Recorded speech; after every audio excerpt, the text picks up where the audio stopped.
Son las 19:06 de hoy, jueves 11 de noviembre, día en que la Iglesia festeja a San Martín de Tours. Según el Instituto Nacional de Estadística, hay 62.127 personas en España que llevan ese nombre, a las que felicitamos porque hoy celebran su onomástica, Martín. ¿Quién fue San Martín de Tours? Nació en Savaria, en Hungría, hacia el año 3016 y cuenta... ¿Cómo que 3016? 316. Al 3016 no hemos llegado, ¿no? ¿O sí? Nos falta un poquito. Es que con esto con esta moda de las agendas 2030 y 3040 y 2050, pues uno se hace un lío. 3016, qué disparate. ¿Quién lo viera? Y de todas formas, cuentan que cuando solo tenía 15 años, iba cabalgando el jovencito, iba envuelto en un amplio manto de guardia imperial, y se topó con un pobre que tiritaba de frío. Era un día helado, claro. No vaciló en rasgar su capa por la mitad para compartirla con aquel inesperado compañero de viaje. Y aquí comienza estación 7-9, cuando llega un tren cargado de cosas que interesan. Al compás del chacachá del tren, qué gusto da viajar cuando se va en express, pues parece que... Muy buenas tardes, amigos. Bienvenidos a estación 7-9, el magazín de la tarde que hacemos con la participación de la Red de Profesionales de la Unión de Periodistas en colaboración con Grupo Internacional de Medios. En nombre de todo el equipo, desde los estudios de Radio Inter en la capital de España, les acompañamos Guillermo Tejero a los mandos del control central, Jonathan Jiménez en redes sociales y aquí, ante los micrófonos, Juan Ángel Ortiz y Mariano Torralba. Hoy continuaremos con la atención puesta en el volcán de La Palma y en concreto en el aumento de la colada número 2 y su llegada a la playa de los Guirres. Frente a los pactos que el gobierno lleva a cabo con los miembros de la banda terrorista ETA, en estación 7-9 encenderemos nuestra diaria llama en las ondas, en un memorial sonoro erigido en recuerdo de sus víctimas. Continuaremos con nuestra revista de prensa en la que comentaremos destacados aspectos de la actualidad. Hablaremos con Antonio Sala, desde Brasil, sobre las novedades en el clima preelectoral allí donde está, en Brasil, donde Sergio Moro, el juez que condenó a Lula, da ahora la espalda a Bolsonaro. Daniel Vega, el hombre de la cámara, nos trae a los micrófonos la historia de las computadoras hasta las primeras imágenes informáticas. En el estudio nos acompañará también el embajador Domingo de Silos Manso, quien nos desvelará interesantes aspectos de las relaciones internacionales de España desde la Segunda Guerra Mundial hasta nuestros días. En Nombre de Goles, el programa decano de la información deportiva de la radio española, Pedro Pablo Parrado nos comentará lo más relevante de la actualidad deportiva. En el espacio En tu propia piel, la doctora Pérez Gala nos informará sobre factores de riesgo de cáncer cutáneo. Tendremos buen humor, consejos, música y mucho más para acompañarles en un variado programa que culminaremos con la poesía en la voz de Luisa María Payán. Esto es Estación 7-9, el magazín de la tarde en Radio Inter. ¡Comenzamos! Radio Inter escucha tus inquietudes. Deja tu mensaje en el 91 535 1614 o 91 533 9021.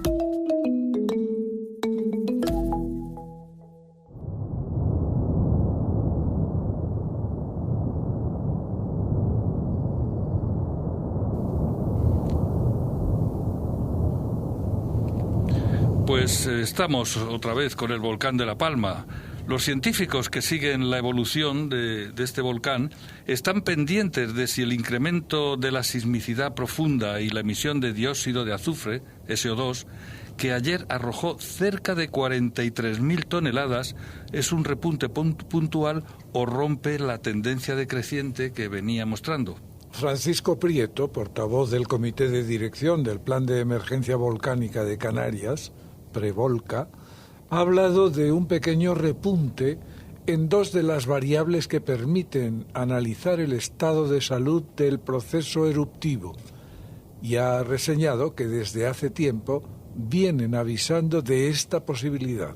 También María José Blanco, portavoz del Comité Científico, admitió que desde hace semanas vienen advirtiendo de la probable ocurrencia de terremotos sentidos y ha añadido que dentro de una fase de estabilidad el sistema tiene capacidad de reajustes que pueden provocar esta sismicidad, bastante grande en número y magnitudes.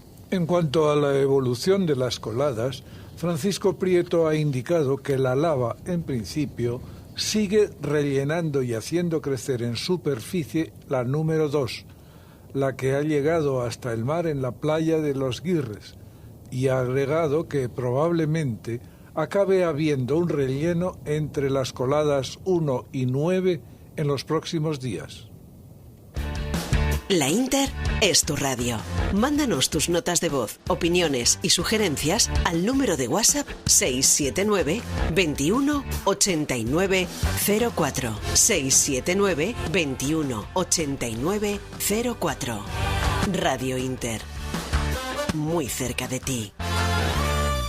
¿Va usted a sacar de la cárcel a 200 terroristas para que le apoyen los presupuestos, como ayer ha dicho Otegi? Señoría, respondiendo a su pregunta, es un no rotundo. Un no rotundo. Estoy diciendo que con Bildu no vamos a pactar. Si quieres lo digo 5 veces o 20 durante la entrevista. Con Bildu no vamos a pactar. Un no rotundo. Ni antes ni después el Partido Socialista va a pactar con el populismo. Un no rotundo. Nosotros no vamos a subir los impuestos a la clase media trabajadora. Un no rotundo. Y yo no he pactado con los independentistas. No. Que es mentira. Nunca. Que es falso. Sánchez. Que es falso. Un no rotundo. Y tengo que reconocerle que sería un presidente del gobierno que no dormiría por la noche. Un no rotundo. El debate del indulto es que no está encima de la mesa ni porque el gobierno lo ha planteado ni hasta incluso los independentistas lo quieren. Un no rotundo. Tranquilidad a los consumidores, a los ciudadanos, a las empresas y a las industrias. Van a pagar al final de año lo mismo a lo que pagaron en el año 2018. Un no rotundo.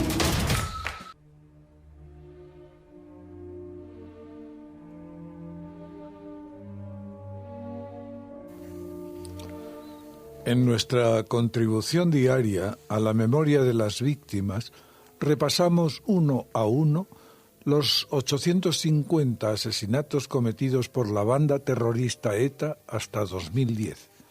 42 años de crueles atentados contra civiles, políticos, jueces, ertzainas, policías, guardias civiles y militares.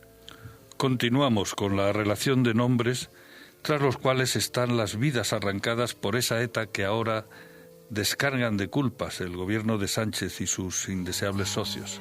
Ayer, miércoles, citamos algunos de los nombres de estos asesinados por la banda terrorista en 1974.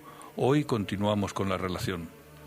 Otra de las víctimas del atentado de la cafetería Rolando, el 13 de septiembre de 1974, fue la estudiante María Ángeles Rey Martínez.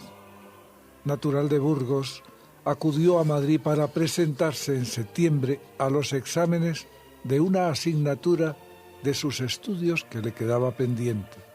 El día del atentado acudió al local para almorzar con unas amigas. Al mes siguiente, el 29 de octubre de 1974, fue asesinado en Pasaya, Guipúzcoa, el sargento de la Guardia Civil Jerónimo Vera García. Jerónimo era natural de Murcia, llevaba 25 años en Guipúzcoa. Cuando participaba en una investigación conjunta con la policía sobre las actividades de ETA, un asesino de la banda le disparó en el pecho. Murió horas después en el hospital. El 17 de diciembre de 1974, el guardia civil Argimiro García Estévez acompañaba vestido de paisano al comandante del puesto cuando fueron ametrallados desde un coche robado horas antes a mano armada. Argimiro llevaba 6 años destinado en Mondragón. Ese mismo día de diciembre, el subteniente Luis Santos Hernández, comandante de puesto de la Guardia Civil en Mondragón, falleció en el mismo atentado en el que murió su acompañante Argimiro García Estévez. Luis murió en el Hospital de Cruces.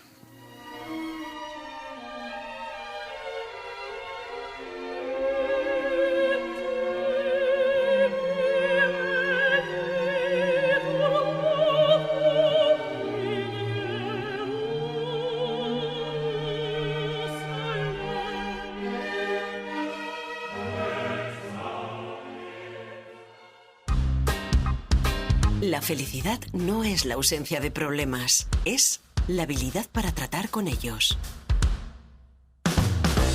Radio Inter se abre para ti. Cuéntanos tus inquietudes. Radio Inter, la radio de los exigentes.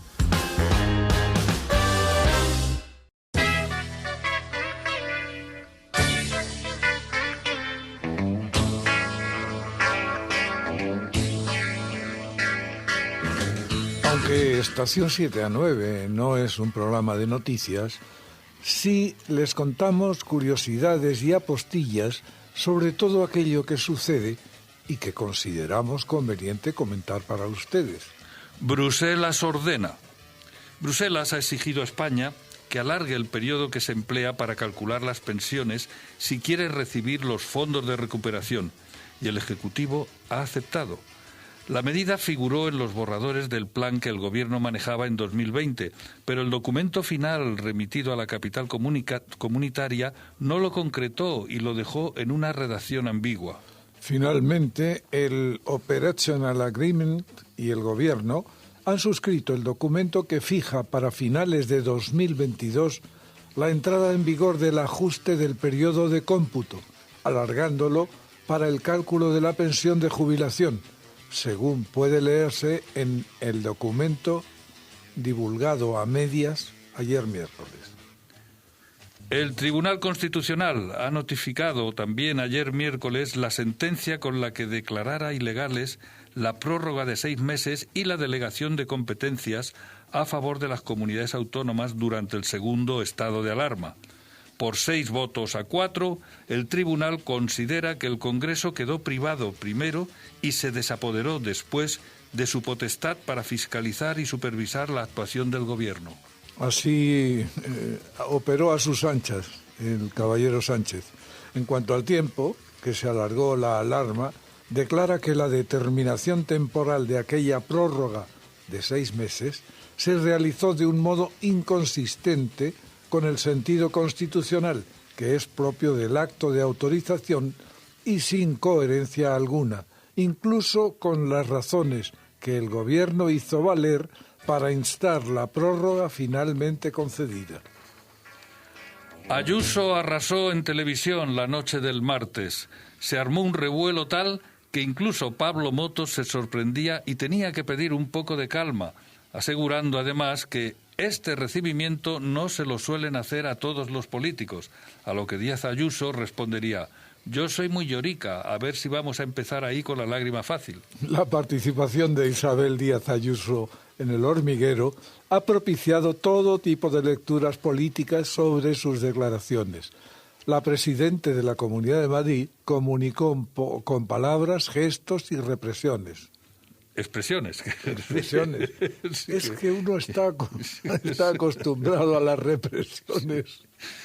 Y claro, las expresiones son tan distintas de las represiones.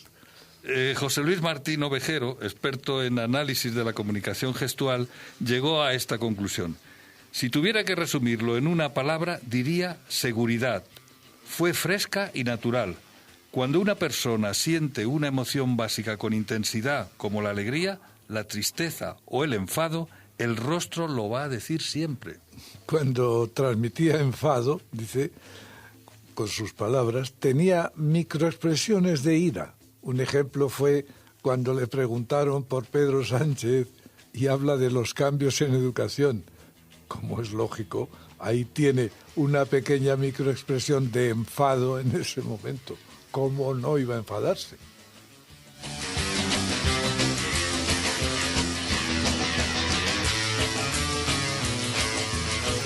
El rufián del Congreso chantó. Chantó. O las izquierdas, todas las izquierdas, tengamos la bandera que tengamos, luchamos contra esta terrible desigualdad o la ultraderecha gobernará el mundo. El rufián comunista del Congreso de los Diputados lo soltó con su habitual chulería. Poco después, Vox ha reaccionado a través de su cuenta oficial de Twitter, dándose por aludido, y con estas palabras: ¿que dice el profeta Rufián que vamos a gobernar el mundo? Que así sea, le respondieron. El mensaje está trayendo cola, porque los dirigentes del partido de Abascal niegan ser de extrema derecha y aseguran ser de extrema necesidad.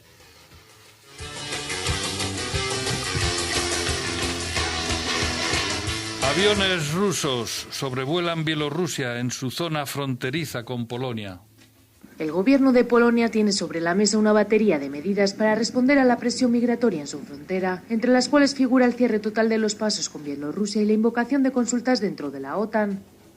Miles de personas se agolpan en la frontera polaca, resultado de lo que tanto el gobierno polaco como la Unión Europea y la OTAN han descrito como una acción orquestada por parte del régimen de Alexander Lukashenko. Decenas de personas entraron el martes por la noche en Polonia de forma irregular, al conseguir romper las vallas cercanas a los municipios polacos de Krynki y Białowieża, y ahora permanece blindada con unos 15.000 militares. En ambos casos los migrantes han derribado las vallas y se han vivido momentos de violencia, pero el Ejecutivo ha confirmado este miércoles la detención de todos los migrantes que cruzaron la frontera. En concreto, según la policía, han sido arrestadas más de 50 personas, si bien las autoridades no han aclarado el destino de todas ellas o si serán expulsadas.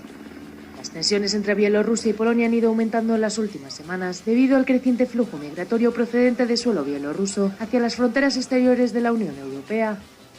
La decisión de abrir las fronteras ha sido vista por muchos como una represalia por las sanciones impuestas desde Bruselas contra el gobierno de Lukashenko a raíz de la crisis postelectoral que siguió a las elecciones de agosto de 2020.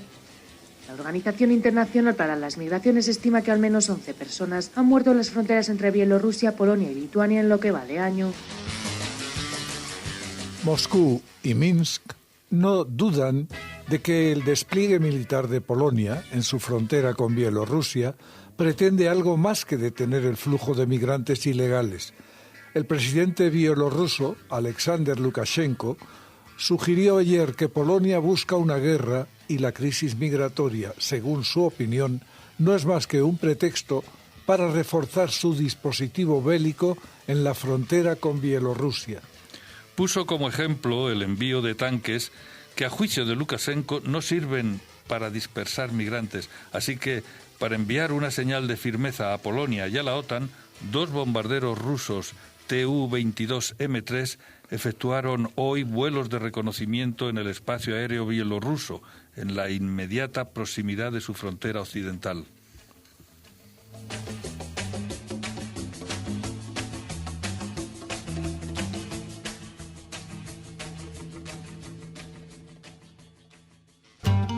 El éxito de la vida no se mide por lo que logras, sino por los obstáculos que superas.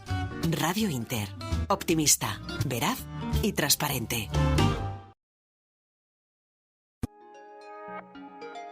Si tú no trabajas por tus sueños, alguien te contratará para que trabajes por los suyos. Radio Inter. La radio que te ayuda a emprender. Otra farsa del comunismo. Por desgracia, los que alertamos del peligro desde fuera de un país comunista, para sus seguidores y simpatizantes no tenemos credibilidad y tratamos de exagerar. Los comunistas que viven libres en países democráticos pensamos que nos están engañando. Ni siquiera noticias como las de jugadores y artistas cubanos que aprovechan sus estancias en países libres para escapar del horror de la dictadura comunista parecen tener efecto. El comunismo tiene la curiosa habilidad de ser una ideología con la que sueñan aquellos que jamás la vivieron ni estuvieron cerca de ella, mientras que ocupa las pesadillas de aquellos que realmente la han vivido. Por desgracia, parece que los que alertamos del comunismo desde fuera de un país comunista no tenemos demasiada credibilidad, y muchos comunistas en países capitalistas piensan que les estamos engañando. Ni siquiera noticias de jugadores cubanos profesionales que aprovechan estancias en otros países para escapar de la dictadura comunista parecen tener efecto. A modo de ejemplo, en el 2015, durante los Juegos Panamericanos de Toronto, 6 atletas cubanos aprovecharon esos Juegos para escaparse de allí y huir a Estados Unidos. Como decía antes, a pesar de que este tipo de situaciones deberían alertar incluso al más ferviente seguidor de Marx de que parece que el comunismo real no es tan bonito como cuentan en los libros, muchos siguen negando la realidad. Y eso nos lleva a situaciones como la que ocurrió recientemente. Armando, un español que se fue a Cuba, grabó un vídeo denunciando su situación y hablando de falta de derechos humanos en Cuba. En una dictadura debería ser evidente que no se respetan los derechos humanos, pero para los comunistas de los países capitalistas, esta parece ser otra mentira de los malvados neoliberales. Por eso aquí os dejo hoy el testimonio de una cubana, a ver si escuchando a quien ha vivido de primera mano el comunismo, esta gente empieza a comprender mejor la realidad y sobre todo estos testimonios sirven para que no ocurra en otros países lo que ya ocurrió en Cuba o Venezuela. Yo, como cubana, puedo hablar del comunismo. 40 años viviendo en el comunismo, 40 años agonizando sin tener nada, 40 años comprando con una tarjeta de abastecimiento los recursos que daban para una semana. La comida que puedes comprar con una libreta de abastecimiento da para una semana. Con un bistec de carne de res por 3 meses para un niño y un anciano igual. Así que no se vayan a confundir con el comunismo. El comunismo es lo peor que puede haber en el mundo. Nunca en mi vida había conocido lo que era un mercado abastecido desde que llegué aquí a Chile. El día que entré aquí a Chile y entré por primera vez a un mercado llamado Cugac, ese día me tuve que sentar a llorar porque mis ojos, 40 años que tenía, nunca en mi vida había visto tanta comida.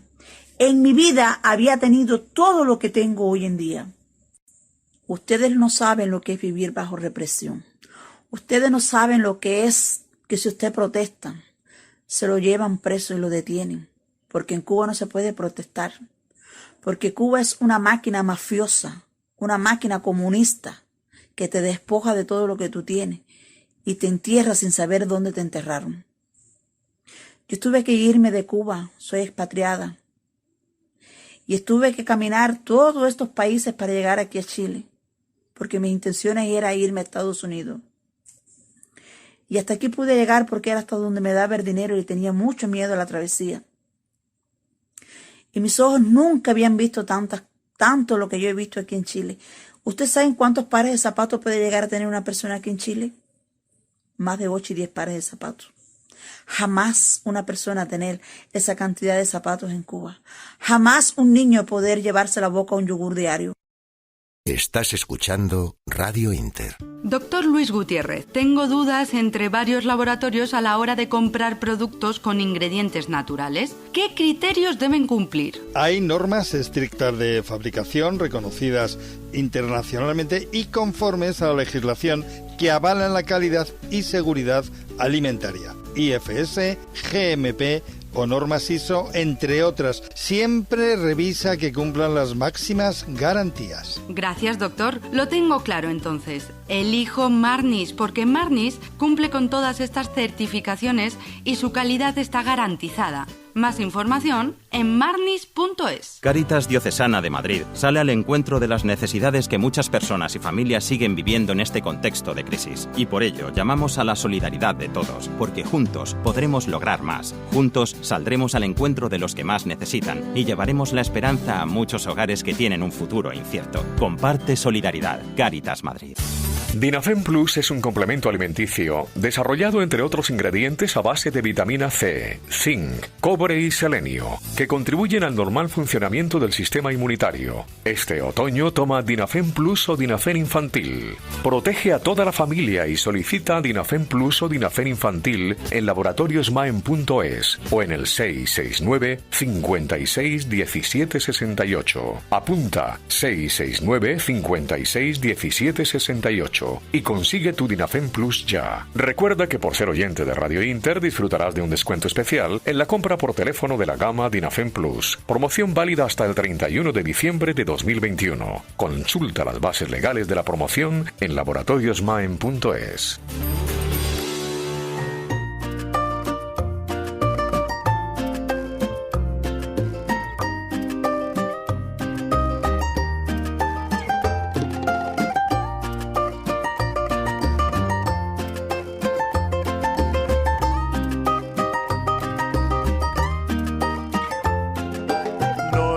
Ayer, todo parece que es ayer, es porque el tiempo vuela y no se frena y se ¿Sabes va. que Sergio Moro, que fue el ministro de Justicia en Brasil, que condenó a Lula, estaba con Bolsonaro y le ha dado la espalda, ha dicho que tururú? Hay ruido preelectoral en Brasil, ¿no? Pero eso quien mejor nos lo va a contar es Antonio Sala. Vámonos a Brasil, entonces. Vámonos a Brasil. Buenas tardes, Antonio. Hola, muy buenas tardes, amigos míos. Buenas tardes para toda la audiencia. Desde aquí, de este maravilloso país que es Brasil. Para mi patria, España, que la llevo cerca. Un abrazo y un saludo muy fuerte. ¿Dónde estás ahora? ¿De Brasil dónde estás? Pues mira, ahora estoy en un estado que se llama Paraíba, la capital, João Pessoa. Sitio maravilloso y un clima maravilloso y todo maravilloso, ya sabéis. Pero Antonio, ayer estabas en Bahía Formosa o Bahía Fermosa, no sé cómo es, ¿Fermosa o Formosa? Formosa, Bahía Formosa. Eso está en el estado de Río Grande del Norte, casi en el límite con Paraíba.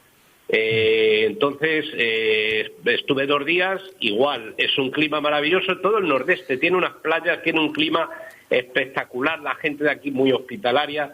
Yo recomiendo de verdad que lo visitéis cuando podáis. Y ¿Quieres no ser cruel? Porque aquí nos está empezando el frío, ¿sabes? Y además ahora mismo es noche cerrada ya. Oye, y de Bahía Formosa a João Pessoa, ¿qué distancia hay? ¿Cuánto tardas? Nada, 1 hora y cuarto más o menos, son 120 kilómetros. Pero es la BR-101, es buena autopista, está bien comunicado. Todo el nordeste tiene, a través de esa BR-101, que es la carretera principal de Brasil, tiene más o menos buena comunicación. Desde la primera vez que yo llegué aquí hasta ahora, la verdad que las redes de comunicación por carretera han mejorado muchísimo. Lo que pasa que no es lo mismo estar en la zona de São Paulo, la zona sur de Brasil, que en el nordeste. El nordeste todavía tiene muchas carencias, pero vamos, las redes principales todavía dan para viajar. Muy bien. Y ya sabes. ¿Y qué es lo que dice, qué es lo que nos cuenta la actualidad respecto a Sergio Moro y Bolsonaro? Que parece que hay ruidillo ahí, ¿no? Bueno, aquí estábamos, cuando yo llegué aquí la fractura social y política sigue muy marcada, principalmente por los 2 sectores de pro-Lula y anti-Bolsonaro y Bolsonaro y anti-Lula. Porque ya os expliqué anteriormente que Brasil no es que apoye mayoritariamente, no es que apoyaran a uno o a otro, sino que muchos estaban en la tesis de apoyar al otro por el desapego que tenían hacia el contrario. Pero ¿qué es lo que pasa? Aquí había un par más de candidatos, pero sin ningún tipo de posibilidades. Porque aquí si el sistema electoral es que si uno saca más del 60% en la primera votación, pues es directamente ya elegido, pero normalmente no ocurre eso, entonces quedarían los 2 más votados para la segunda votación. ¿Pero qué es lo que ha pasado? Pues sorprendentemente había asaltado a la escena política presentando su candidatura Sergio Moro. Sergio Moro fue juez antes de dedicarse a la política, fue juez, un juez muy bien considerado, muy bien, con muy buena reputación, que aquí todos piensan que fue el objeto que utilizaron para perseguir a Lula. Él fue el que le abrió absolutamente todos los expedientes y todos los procesos por corrupción que posteriormente le han ido archivando, le han ido revisando y archivando a Lula. Y después de esto, cuando ganó Bolsonaro, le ofreció en su gobierno, en su gabinete, el Ministerio de Justicia. Cuanto menos convendréis conmigo que es sospechoso que un juez que ha perseguido... Bueno, en España vemos también casos parecidos, pero era cuanto menos sospechoso que después de haber sido el que inició toda la persecución por corrupción al presidente Lula en el famoso informe Lava-Jato, que la traducción es como lavacoches, entonces después asume la cartera de Justicia. Claro, todo el mundo quedó impactado. Pero es que lo más impactante fue que a los pocos meses de asumir la cartera de Justicia, la abandonó por un enfrentamiento con Bolsonaro. Pero claro, aquí es todo confusión, porque Bolsonaro se quedó sin partido. Hace pocos días que ha vuelto a encontrar otra vez al PDT y ha vuelto a encontrar partido donde asumir. Pero es que, claro, el salto a escena de Sergio Moro dispara aquí un montón de expectativas, porque la política brasileña no es tan sencilla vista desde los ojos nuestros, porque en teoría Sergio Moro es la antítesis de Lula, pero no olvidéis lo que os voy a decir. No sería muy extraño que en la segunda votación, si él no alcanza a ser primero o segundo votado, pueda apoyar a Lula, no a Bolsonaro, porque el rechazo aquí hacia Bolsonaro es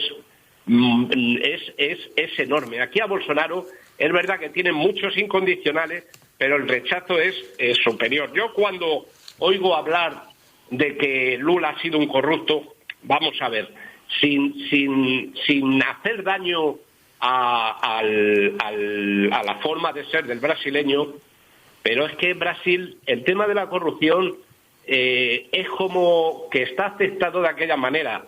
Y para no enrollarme os voy a contar una anécdota que a mí me pasó cuando yo llegué a Brasil la primera vez. Fui a Salvador de Bahía y entonces había un hombre, un político todopoderoso que se llamaba Antonio Carlos Magalhães, que a lo mejor os suena, porque fue numerosas veces gobernador del estado de Bahía y ministro de diversos gobiernos. Y yo siempre que veía esas corruptelas que había, ese jeito que llaman allí de solucionar las cosas, yo siempre preguntaba a los amigos, a los cercanos a mí, pero ¿qué es lo que pasa aquí con el tema de la corrupción?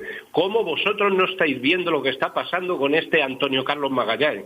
¿Sabes cuál era la respuesta? La respuesta era: robar, roba, más hace. Entonces, claro, uno tiene que entender estas cosas de aquella manera, no justificarlas, entenderlas de esta manera. Entonces, cuando yo empecé a ver... Repite, por favor, repite eso, es robar, roba más, pero hacer. Claro, pero hace, ¿no? Claro. Claro, es decir, aquí... Hace cosas, vamos, hace cosas. Pero Antonio, ojalá lo tuviéramos aquí, porque aquí hay corrupción y no hacen. Claro, no, pero si yo ya después de tantos años aquí, yo me he entendido muchísimo la forma de ser del brasileño, y normalmente yo cuando voy a los sitios, la gente que me conoce sabe que siempre trato de coger las cosas buenas, porque no todo es ni malo ni bueno. Es decir, aquí Brasil tiene cosas muy buenas. Os voy a poner un ejemplo antes de que se me vaya de la cabeza. El otro día, viajando en el autobús, vi que las carreteras pues estaban manteniéndolas. ¿Sabéis quién mantiene aquí la mayoría de las carreteras federales? La mayoría del mantenimiento lo hace el ejército. para que no cueste nada, la mayoría del mantenimiento de la red de carreteras federales, o sea, las más importantes, las hace el ejército, el cuerpo de ingenieros del ejército, con la maquinaria que tiene, que en vez de estar en los cuarteles, pues se desplaza a los sitios a arreglar. Claro, convendréis conmigo que esto yo lo coloco en mi cabeza y lo traslado ahí, porque es que esto es una cosa muy avanzada. Luego, pues claro, tema de corrupción, ¿cómo asumen aquí? Porque las justificaciones, no vale eso de robar, no vale. Es que, pero es lo que habías dicho, mi querido amigo Mariano, es que aquí cuando yo escucho roba, pero hacen. Pero es que ahora estás viendo que allí en muchos casos se roba y no se hace. Ya. Bueno, Antonio, pues quedamos enterados de lo que pasa con el amigo Sergio Moro. Estate atento a las últimas noticias, porque estamos deseando saber cómo se orienta al final la política electoral en Brasil. Y afortunados nosotros que te tenemos allí para que nos lo cuentes de primera mano. Sí, porque la política brasileña, convendréis conmigo que es importantísimo. Brasil ocupa más de la mitad de Sudamérica y la influencia es brutal. Sí. Yo sigo convencido, aunque hay algunos casos que me deja un poco decepcionado, sigo convencido que Lula va a ser el próximo presidente, pero no va a ser ese presidente como se le trata de ver. Yo estoy convencido que el hecho de haber contraído matrimonio con una periodista muy profesional, muy bien considerada aquí en Brasil, 30 años más joven que él, después de enviudar, le va a hacer un poco ver las cosas de otra manera. Yo creo que es el hombre. Todavía sigo teniendo esperanzas. Yo creo que Lula no es ni muchísimo menos la comparación de Hugo Chávez y toda esta tropa que tiene ahí. Yo estoy convencido que es una forma de poder mantener, digamos, todavía controlado toda esta situación de Sudamérica. Pero bueno, ya no me enrollo. Iremos hablando. Vale, iremos hablando, Antonio. Muchas gracias por tu siempre buena y rápida información. Anda y sigue disfrutando del clima y dándonos envidia. Cuidado con el sol ese tropical que quema. Y con las brasileñas, que de eso no nos hablas. Bueno, muchas gracias. Echo de menos el calor de los oyentes y vuestro. Pues nada, no te preocupes, te compensaremos a tu regreso.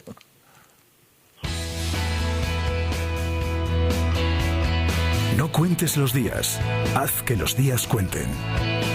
Radio Inter, la radio que marca los minutos de la vida.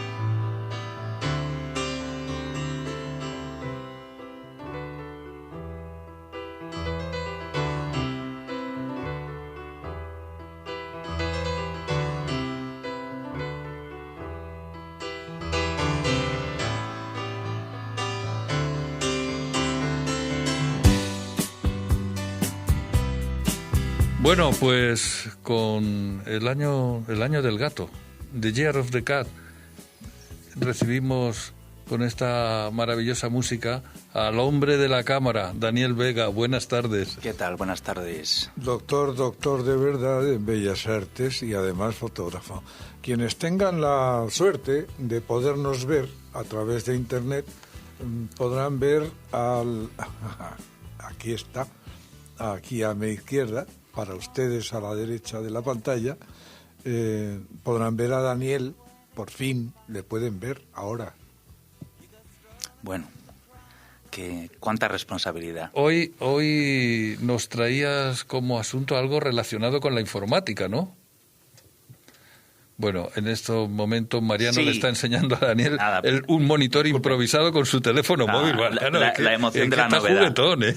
Bueno, hoy hay algo que quería contar, digamos, bastante interesante, que está un poco inspirado en un libro de Philippe Breton sobre la historia de la informática, ¿no?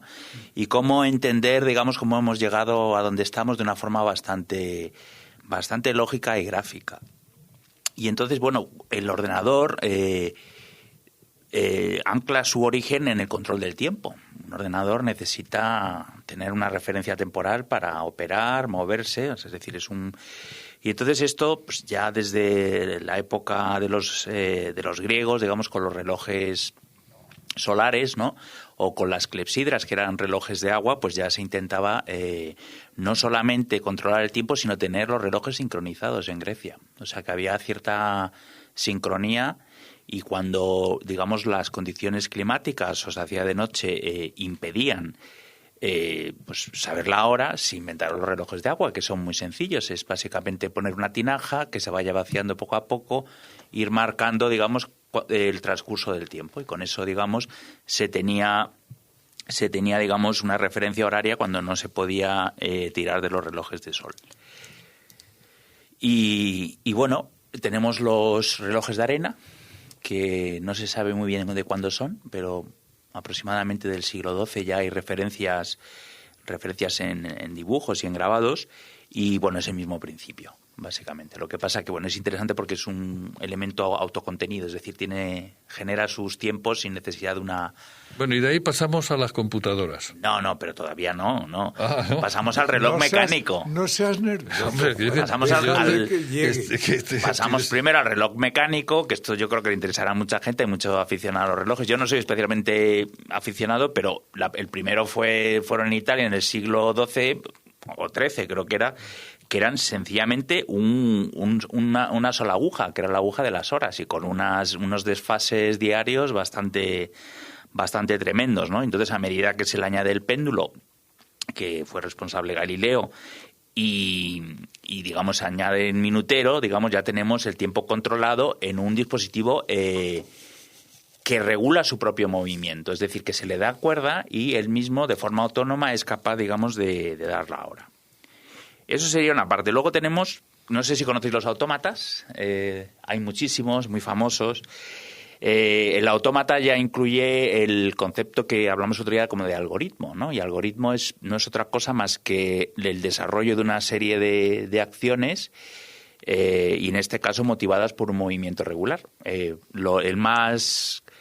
El más gráfico que podemos dar, por ejemplo, es el árbol de levas de un motor. El árbol de levas de un motor lo que hace es traducir un movimiento, digamos, de arriba a abajo de los pistones en un movimiento motriz circular, ¿no? Ese sería y secuencial, ¿no? Y secuencial. El árbol ordena el pistón 1, el pistón 2, el pistón 3. Exactamente. Así sucesivamente. Así es como se programa eso es un programa, realmente.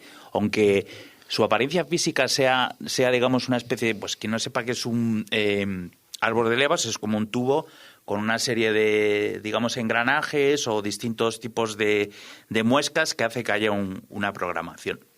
Bueno, como los organillos a fin de cuentas es un programa además, también, ¿no? De eso vamos a hablar ahora, porque... Que no seas nervioso, Juan. De hecho, bueno, hay una película de Scorsese que se llama La invención de Hugo, que hace referencia a un autómata que era capaz, digamos, de escribir o hacer un dibujo, ¿no? Entonces lo que tenía detrás era un árbol de levas bastante complejo, que era un programa. Entonces se le daba cuerda y entonces eso empieza a desarrollar una serie de movimientos y es un niño que dibuja algo en un tablero. Y de esos hay muchísimos, desde el pato que pone un huevo al jugador de ajedrez, o sea, hubo muchos tipos de autómatas. Entonces, todo esto, por ejemplo, se traduce de forma práctica al tema de los telares. Cuando los telares se crean, lo que ocurre es que esos dispositivos que se realizaban no se podía hacer programaciones muy largas, ¿vale? Porque había que meter una especie como de cilindro con las muescas y eso es como un organillo de estos que le damos música, pero no de los de papel, sino de los otros. Tienen una canción que dura a lo mejor pues 15 o 20 segundos, ¿no? Entonces con las tarjetas perforadas ya se podían introducir diseños complejos en todo digamos, por ejemplo, tejer una alfombra o que es lo que permitió, digamos, que se abaratase mucho, digamos, cierto tipo de textiles y que se le pudiese dar diseños a base de tarjetas perforadas. Y luego está la automatización del cálculo. Todos sabemos que empezaron los romanos con las tablillas con piedras, con cálculi, que empezaron a controlar, digamos, distintas unidades. Todo esto pasó luego a Asia, donde le metieron las varillas y ya, digamos, se hicieron los ábacos que conocemos en la actualidad. Y es muy curioso porque, por ejemplo, en Japón todavía sigue existiendo, digamos, la tradición de hacer cálculos a través de ábacos. Y, de hecho, hay muchos japoneses que están entrenados para hacer cálculos muy complejos sencillamente moviendo un ábaco en su mente. Eso es como lo consiguen. De hecho, cuando los americanos, invadieron Japón, hicieron una especie de concurso con un funcionario de aduanas frente al ordenador que tenía ahí la Navy, digamos, y ganó el funcionario haciendo cálculos. Digamos, él era capaz de calcular más rápido, y a mí me parece muy interesante porque yo siempre he dicho que las tablas de multiplicar, como nos las he enseñado aquí en España, eso es un desastre. Primero porque es un cálculo que va hasta 100. O sea, es decir, está manejando unas magnitudes que son ridículas, si lo pensáis, ¿no? Es decir, Además es memoria, la tabla de multiplicar es memoria, sin dar al alumno el concepto exacto de qué es multiplicar. De forma que sabe multiplicar de memoria, en el mejor de los casos, pero no sabe qué es multiplicar. No sabe el concepto, efectivamente. Exactamente. Y te voy a comentar una cosa que me encanta todo lo que dices, es un sabio, pero que curiosamente y por naturaleza yo utilizo desde hace muchísimos años el ábaco mental. Pero no lo he aprendido en ninguna parte, lo he autogenerado yo. Yo lo utilizo, regularmente he sido rápido para los cálculos mentales, sencillos, no muy complicados, pero siempre utilizando el ábaco mental. Pero yo tengo una noción de magnitudes bastante precisa, es decir, no soy capaz de dar el número exacto, pero sí detectar un número erróneo, digamos, eso también se aprende. Pero está claro que la gente que hace cálculos mentales, digamos, complejos o divisiones complicadas, está utilizando otro tipo de procedimiento mental que no es el que nos han enseñado en la escuela, digamos. Ese no es el... Y claro, la gente tiene que pensarlo. El que tiene un ábaco en la cabeza, lo mueve en la cabeza y lee el resultado del ábaco de su cabeza. No está calculando, está leyendo el resultado de un movimiento. Es decir, es otro tipo de... A mí me parece muchísimo más sencillo, ¿no? Yo conocí un catalán en Alemania. Era entre un grupo de españoles muy simpáticos a los que yo conocí.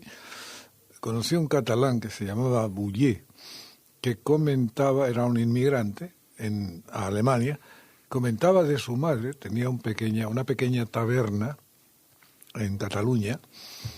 Es una señora que apenas sabía escribir un poco. Cada vez que la dejaban, se iban los hijos y la dejaban a cargo del bar, a ella, le decían, acuérdate de comprar la Coca-Cola, las cervezas, la gaseosa. Y ella decía, sí, no os preocupéis, ya me acuerdo. Entonces, cuando llegaba el representante, el vendedor, decía, tantas tal, eso suma 12.000 pesetas, por ejemplo. Y eso lo decía mentalmente, sin saber por qué. Yeah. Y ella, la explicación que daba es que cuando manejaba distintas magnitudes, sin saber por qué, le aparecía en su mente una cifra. Esa cifra era exacta. También hay creo que es un americano, que es capaz de recitar, no sé si son 3.000 decimales del número pi, y es capaz de recitarlos porque ve imágenes en su cabeza de distintos colores. Es decir, él empieza a ver una proyección de imágenes que le va dando los números. Y eso es una cosa absolutamente, digamos, a mí me parece increíble, ¿no? Pero no deja de ser una regla mnemotécnica, ¿no? Sí, a lo mejor no se ha desarrollado. Es que yo creo que, claro, hay procedimientos cerebrales que van más allá de nuestra voluntad de querer desarrollar una habilidad, ¿no? Sino que... No, pero a mi juicio es una pequeña trampa, porque por ejemplo, ese juego que se puede hacer entre amigos, entre varios amigos, idme diciendo palabras, le dice uno al resto de los amigos, y yo las voy a repetir por el orden que me las digáis. Entonces lo que hace el que juega a eso, lo que hace es cada palabra la relaciona con un objeto que hay en la habitación. Y justamente por ese orden. Aquí diríamos, pues, en este monitor, en este altavoz, en aquellas base.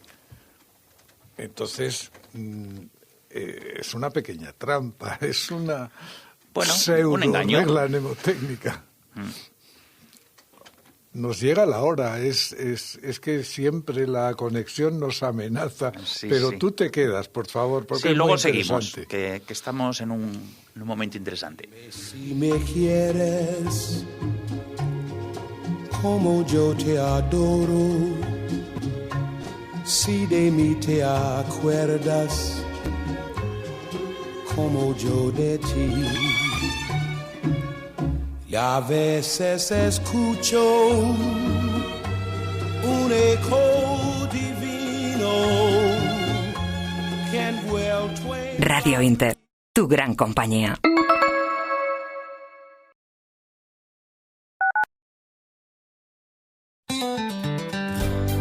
No somos responsables de las emociones, pero sí de lo que hacemos con las emociones.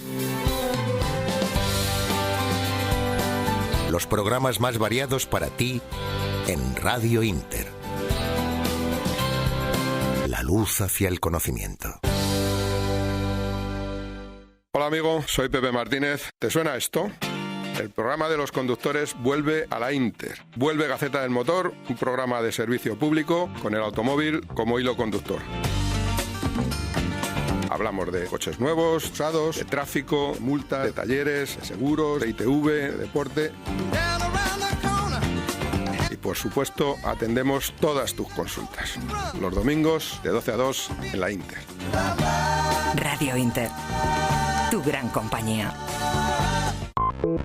Disfruta de Radio Inter en sus redes sociales, Facebook Radio Inter y Twitter @Radio Inter_es. Escúchanos desde cualquier lugar del mundo en www.radiointer.es o búscanos en la app Radio FM desde tu smartphone. Radio Inter, más cerca de ti. Cada tarde, de 5 a 7, averigua qué está pasando y no te cuentan en el Barómetro de la Inter. Protagonistas de la actualidad, periodistas y analistas políticos nos dan las claves para entender la realidad en estos tiempos difíciles. El Barómetro de la Inter, cada tarde, con Albert Castillón.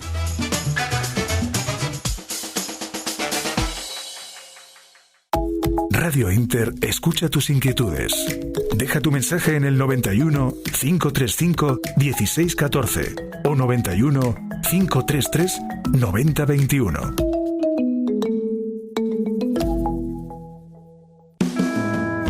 La salud es el estado natural del hombre. Miguel Ángel Ruiz, tu mejor compañía en las madrugadas de Radio Inter. Deja que la naturaleza sea tu mejor medicina para el cuerpo, la mente y el espíritu. Si deseas una buena salud, primero debes preguntarte si estás listo para eliminar las razones de tu enfermedad. Solo entonces es posible ayudarte.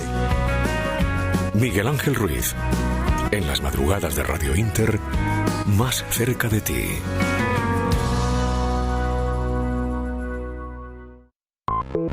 Disfruta de Radio Inter en sus redes sociales, Facebook Radio Inter y Twitter @Radio Inter_es. Escúchanos desde cualquier lugar del mundo en www.radiointer.es o búscanos en la app Radio FM desde tu smartphone. Radio Inter, más cerca de ti.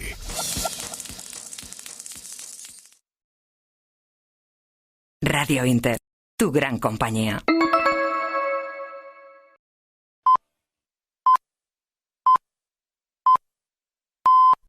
Son las 8, las 7 en Canarias.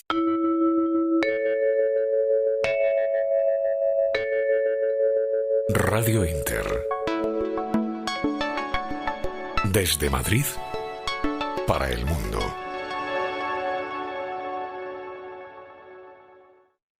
El mejor ambiente de La Latina está en el bar-restaurante Cascorro 1. En Cascorro 1 encontrará la mejor comida tradicional madrileña y española en un ambiente muy castizo. Bar-restaurante Cascorro 1, en la Plaza Cascorro 1. Reserve su mesa en el 91 429 66 90. 91 429 66 90.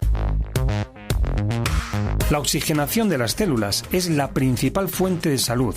Enviar oxígeno a nuestras células es entender de salud. Argiplus, el oxígeno natural. Solicita Argiplus, el oxígeno natural, en el teléfono 620 80 55 16. 620 80 55 16. Con el asesoramiento del doctor Sánchez Grima.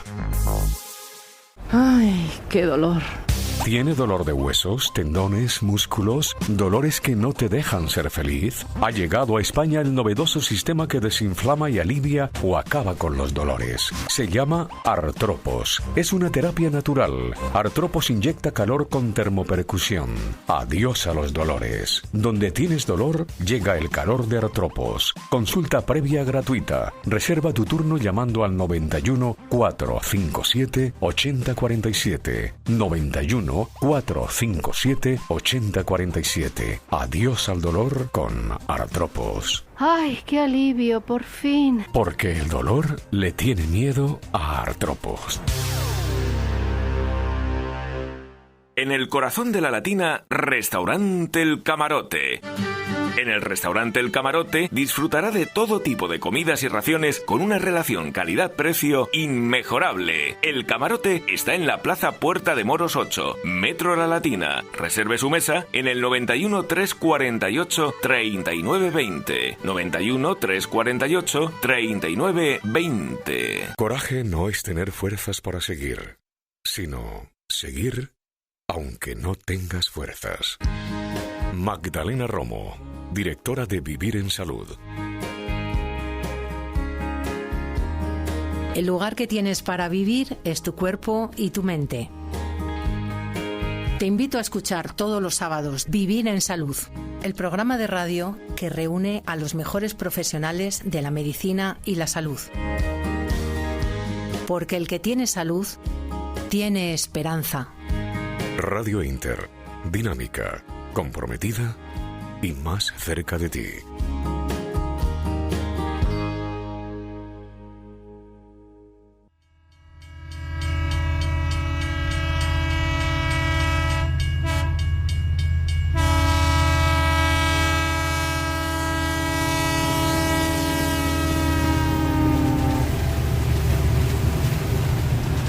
Pues estamos con un doctor en Bellas Artes y le hemos dejado con la palabra en la boca. Pues que siga con su discurso.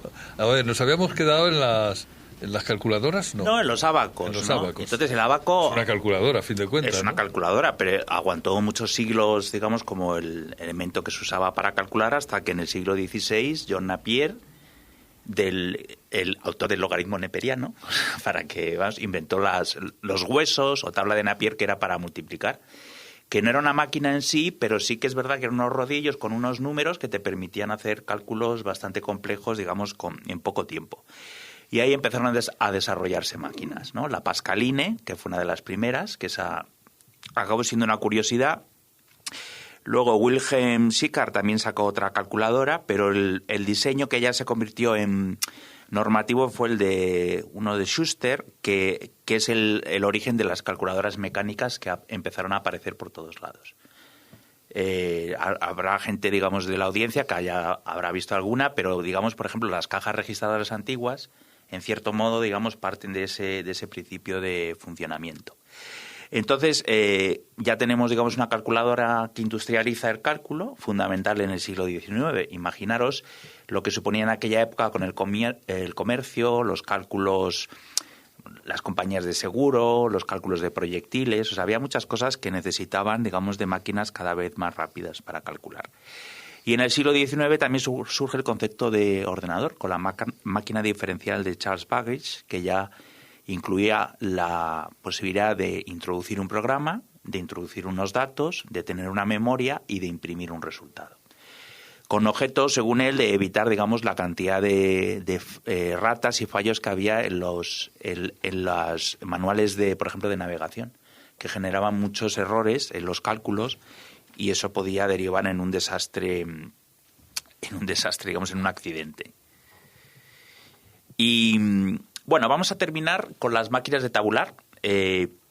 Las máquinas de tabular son es una máquina desarrollada por Hermann Hollerith, que es una simplificación de lo que acabo de hablar, de estos ordenadores que se plantearon teóricamente, aunque se llegaron a realizar más tarde, y es una máquina que usó el gobierno americano para hacer el censo de 1890. Y es el primer uso de la tarjeta perforada y de la utilización de una de estas máquinas no para calcular, sino para obtener datos demográficos. Es decir, ya es otro uso que se sale un poco del concepto de cálculo.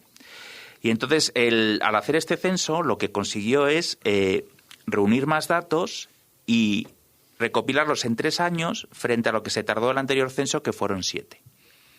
O sea, que era un éxito tal que Hollerith se dedicó a venderlo por todo el mundo. ¿En qué año eso? Esto es en 1890. Estamos? Fíjate que luego, en el siglo XX, tardaron bastante en incorporar los tabuladores a las máquinas de escribir. Porque eso no fue hasta, yo creo que los años 60, ¿no? Sí, bueno, lo que ocurre es que claro, estas máquinas se consideraban más ordenadores, o sea, no entraban... Es la primera vez que sí podemos decir que datos demográficos, algo que no sea puramente cálculo, se utiliza para conseguir unos resultados, ¿no? Y sobre todo el tema de las tarjetas perforadas. Entonces el procedimiento era muy sencillo. Tú ibas a una casa, empezabas a hacer preguntas, ibas picando en la tarjeta perforada los datos correspondientes y luego pues se llevaba a la máquina, se leían los datos de la tarjeta y unos contadores que tenía la máquina pues registraban pues cuánta gente hablaba inglés o no hablaba, el número de hijos, etcétera. Entonces él creó The Tabulating Machine Company para moverse por todo el mundo y realizar censos en distintos países y esta empresa acabó siendo la IBM. Cualquier cosa, ¿no? Es digamos, fue el fundador. Fue la número uno durante muchos años. Muchísimos años. Hasta la irrupción de Apple, ¿no? Era complicadísimo, el sistema IBM era complicadísimo. Yo recuerdo que la propia empresa IBM formaba unos técnicos llamados ingenieros de IBM que aquí en España hubo muchos, concretamente en Madrid, ganaban mucho dinero, pero además debían ser, ellos elegían, la empresa elegía a personas jóvenes generalmente que tenían una capacidad especial, una rapidez de cálculo especial. Ellos impartían la formación necesaria, era bastante difícil y fueron unos puestos muy, muy perseguidos por los jóvenes entonces.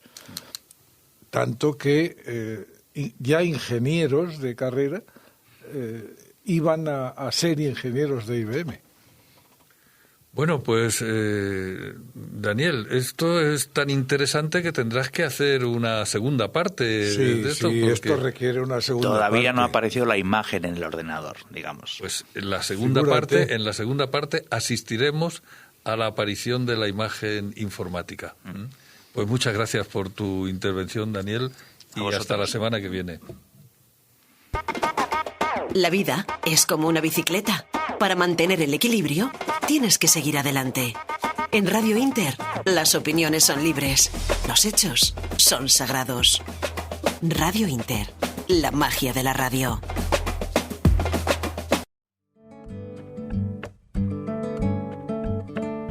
Clavo mi remo en el agua, llevo tu remo en el mío.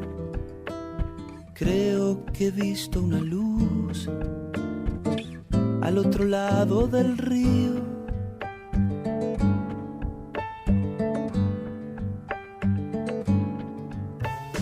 El día le irá pudiendo poco a poco al frío. Creo que he visto una luz al otro lado del río.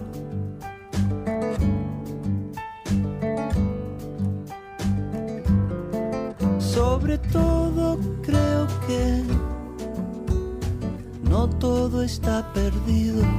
Bueno, pues damos la bienvenida a nuestro siguiente invitado, que es Domingo de Silos Manso. Domingo de Silos es embajador de España y en su experiencia en el paso por la diplomacia, pues ha pasado por la Dirección General del Servicio Exterior, por la Embajada ante la Santa Sede, por la Dirección de Relaciones Internacionales, ha sido comisario de España para la Exposición Internacional de Génova en 1992, ha sido inspector de embajadas, representante permanente de España ante la OCDE, embajador de España en Gabón y Sao Tomé Príncipe, cónsul general de España en Bombay, inspector general de embajadas, en fin. Buenas tardes, Domingo. Terminabas antes diciendo lo que no ha sido, ¿no? Sí, no, terminaba antes diciendo que no ha sido ministro. No. Todavía. Pero no le ha faltado mucho, ¿eh? No le ha faltado mucho. Bueno, pues estábamos... Y perdóname un momento, perdóname un inciso, porque yo creo que ser embajador de España es infinitamente más importante que ministro. Absolutamente. Ministro puede ser cualquiera, y a la vista está. Una anécdota parecida le sucedió a Alfonso XIII con Lagartijo. No sé a qué estación llegaba Alfonso XIII en ferrocarril, y estaba la estación abarrotada de gente que le esperaba. Y todas las autoridades, todo el séquito. Se bajó Alfonso XIII, espero no equivocarme, creo que era Alfonso XIII y Lagartijo, no sé si son coetáneos y eso. Y claro, pasa de largo de todas las autoridades, saltándose todo el protocolo, y se va a Lagartijo y empieza a abrazarlo efusivamente, a saludarlo. Y alguien le preguntó: Majestad, ¿cómo es que va a Lagartijo y se deja a todos los ministros y tal? Y dice: sí, los ministros los nombro yo a dedo, pero Lagartijo, ¿cómo hago yo un lagartijo a dedo? Pues igual es un embajador. Un embajador... Poco menos. Por cierto, hay embajadores nombrados a dedo, embajadores que se lo llevan crudo. Que no vienen de la carrera diplomática, eso. Claro, los hay, claro. Pero el que es de la carrera diplomática, y aquí tenemos un ejemplo, ese es un embajador con mayúsculas. Sí. Que además, y cómo impresiona un embajador cuando va a presentar credenciales de gala, ¿eh? Eso ya es. Bueno, pues muy bien, embajador. Nos ibas a hablar me van a permitir que yo haga la aclaración del tuteo porque somos íntimos amigos, ¿no? Entonces, nos ibas a hablar de las relaciones internacionales de España a lo largo de la historia, pero a lo largo de la historia a partir de la Segunda Guerra Mundial. Sí. Bueno, es que estoy acabando un libro sobre las relaciones internacionales de España desde 1939 hasta hoy. Hay que decir que verdaderamente España ha dado un gran salto, ¿no? La España del 39, en 1945 viene la España aislada del mundo, 46 la decisión de Naciones Unidas de que se retiren los embajadores, y bueno, poco a poco, a partir del año 50, vuelven los embajadores, y a partir de la década del 60-73 es la España del desarrollo, que después de mucho negociar firma un acuerdo comercial preferencial con la Comunidad Económica Europea, que entonces eran ya 6 y 9 países luego. Luego viene todo el tema de la transición, y España ahí se define internacionalmente. Y algo que no había hecho desde luego desde el siglo XIX, ¿no? Por un lado, entra en la Comunidad Económica Europea en el año 85, con efecto del 86, y por otro, entra en la OTAN en 1982 y confirma la permanencia en la OTAN con un referéndum en el año 1986, ¿no? Bueno, pues luego ya seguimos. Bueno, hasta el día de hoy. Pues vamos a dividir esto en distintos episodios porque hay aspectos realmente interesantes, ¿no? Entonces, pregunto, ¿qué vamos a hacer? ¿Un seguimiento cronológico? Pues lo que queráis, si queréis empezamos... Pues empezamos por la Segunda Guerra Mundial. Pues muy bien. Bueno, yo empiezo en el año 39, que es con el final a partir del final de la Guerra Civil, ¿no? Y la Guerra Mundial estalla el 1 de septiembre de 1939. Alemania invade Polonia, ¿no? Y a continuación, pues, Francia e Inglaterra declaran la guerra a Alemania. Previamente, unos días antes, Alemania ha firmado un acuerdo con la Unión Soviética, entonces no es Rusia, es el acuerdo Ribbentrop-Molotov, ¿no? Y dos países que parecían enemigos, que se habían enfrentado en la guerra de España, pues hacen un acuerdo. Se reparten Polonia y en el frente occidental, por el momento no ocurre nada, hasta que en el mes de mayo Alemania rompe la neutralidad, invade Holanda, Bélgica, entra en Francia por el oeste y en un mes y pico ocupa completamente Francia, ¿no? Y bueno, ahí aparece la Francia por un lado de Pétain y por otro lado de Gaulle, que se va a Inglaterra y desde allí hace el llamamiento del 18 de junio, ¿no? Total que a partir del mes de finales de junio de 1940 la Alemania nazi tiene frontera con España, en realidad, porque claro, ellos llegan a los Pirineos, ¿no? Habían llegado están hasta Endaya, claro. Un pequeño río, que es el río Bidasoa, separa la Alemania nazi, los ejércitos nazis, de aquella España que claro estaba pues bastante arruinada con la guerra civil y bueno, y ahí estamos. Primero España declara la neutralidad de España al empezar la guerra y luego, a partir de junio del año 40, la no beligerancia. Hay que recordar que Italia en junio del año 40 ha entrado en la guerra mundial del lado de la Alemania nazi, la Italia de Mussolini. En ese momento la victoria parecía clara para Alemania, ¿no? Por otro lado, la guerra en realidad es todavía europea, ¿no? Todavía no ha saltado al Pacífico, en la guerra no ha entrado la Unión Soviética, que ha hecho este acuerdo con Alemania, no ha entrado tampoco Estados Unidos, no ha entrado Japón, ¿no? Y bueno, eso se va a producir al año siguiente, no sé si continúa, ahora hablo demasiado. Una pregunta, embajador, una pregunta. Estábamos en un momento en que España era frontera con Alemania, porque Francia estaba invadida por Alemania. Sí. ¿Es cierto que Hitler pretendía que Franco le permitiera pasar por España hacia Portugal? Bueno, lo que sí quería Hitler, o quiso Hitler, es lo que se llamó la Operación Félix, que era ir a Gibraltar, ocupar Gibraltar. De esa manera se cerraba el Mediterráneo. Eso hubiera supuesto, naturalmente, que los ejércitos alemanes nazis hubieran entrado en España, con la aprobación o no aprobación de España, y hubieran cerrado allí. Ahí hay que decir que hay un informe de yo creo que entonces era capitán de navío, que se llama Carrero Blanco, que le pasa a Franco diciendo que España, el problema de España son los suministros.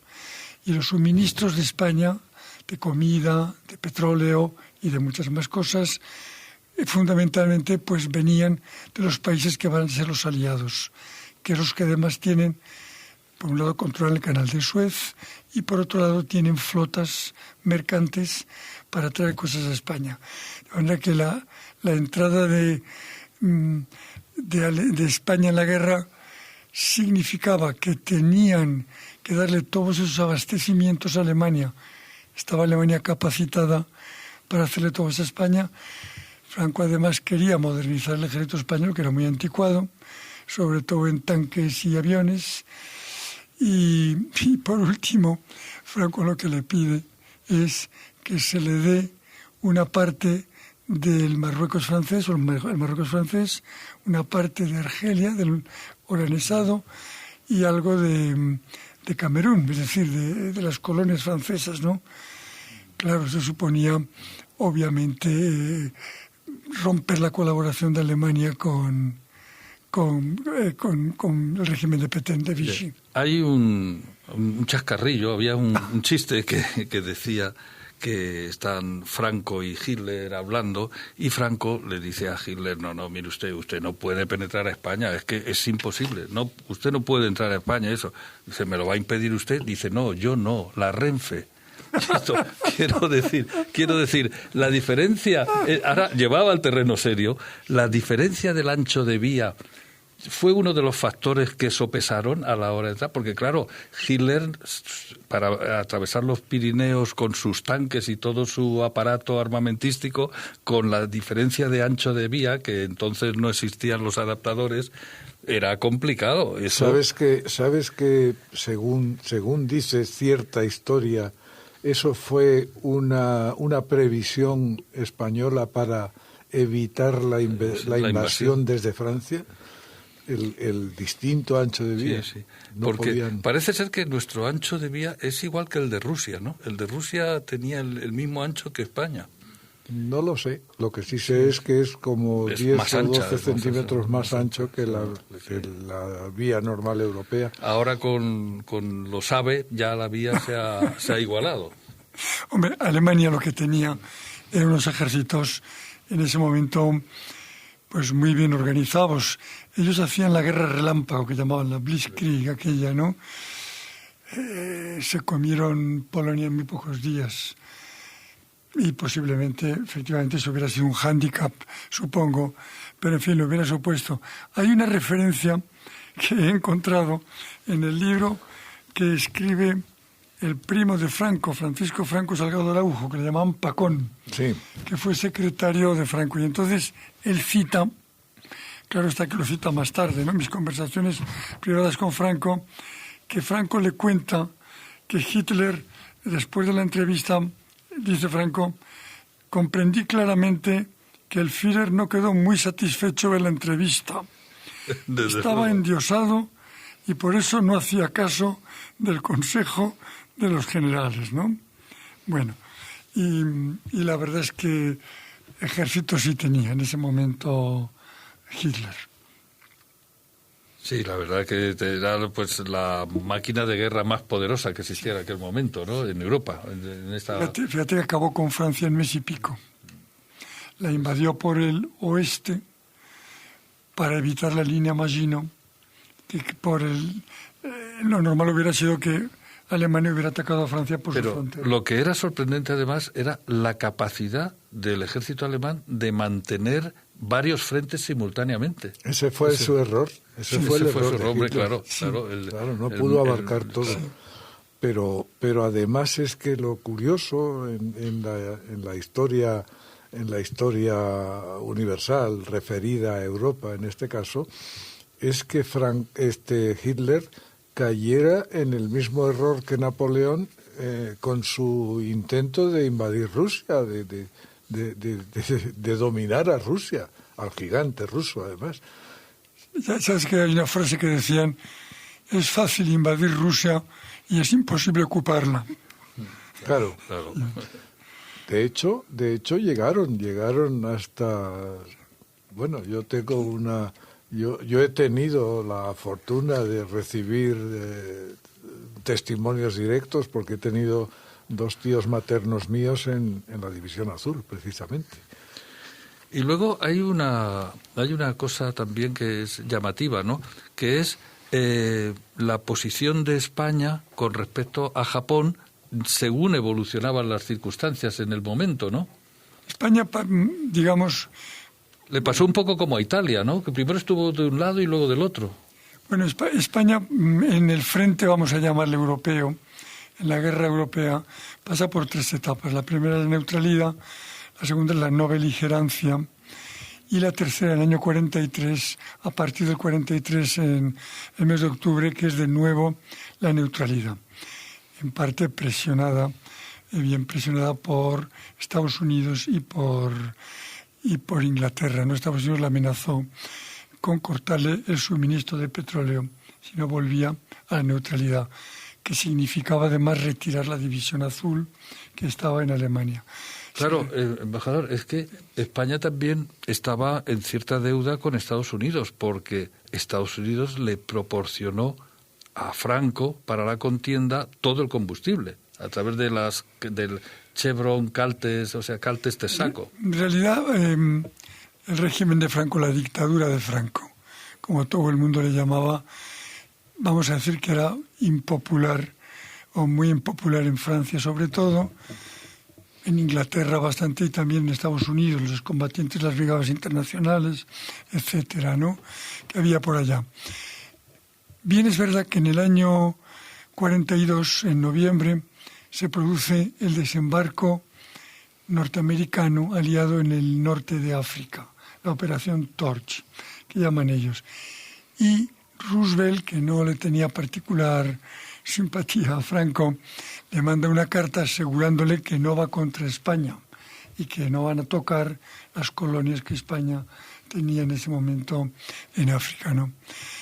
Pero bueno, luego a medida que pasa la guerra, pues la posición cada vez más contra la dictadura de Franco es más marcada, ¿no?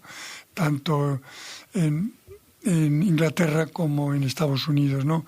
Francia está ocupada por primero ahí está el régimen de Vichy, pero a partir del 42 ya Alemania ocupa enteramente Francia.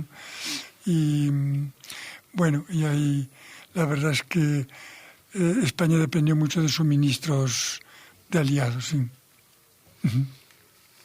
Pues la verdad es que es apasionante, ¿no? Es revisar la historia y además como lo hace el embajador, es decir, que se abstrae de pensamiento político y de simpatía y se remite a los hechos. Se remite a los hechos. Hay siempre los claro, hechos. Hay siempre qué pudo pasar si hubiera pasado. Pero en fin, son especulaciones que claro, pues con la historia se pueden hacer, pero no pasaron.